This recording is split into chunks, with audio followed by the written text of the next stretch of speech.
How to turn on notifications on Bumble. In this video, I'm going to show you how you can easily turn it on. First of all, open the application.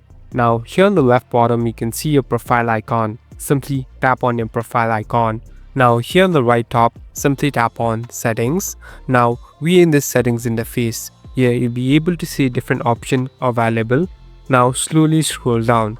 Here there's a section called notification settings. Simply tap on notification settings.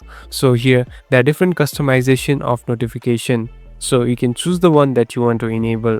So here I'm tapping on new messages. So make sure that it's all turned on.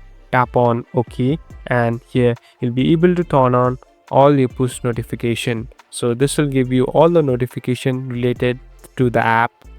Thank you for watching this video. I hope this video will help you.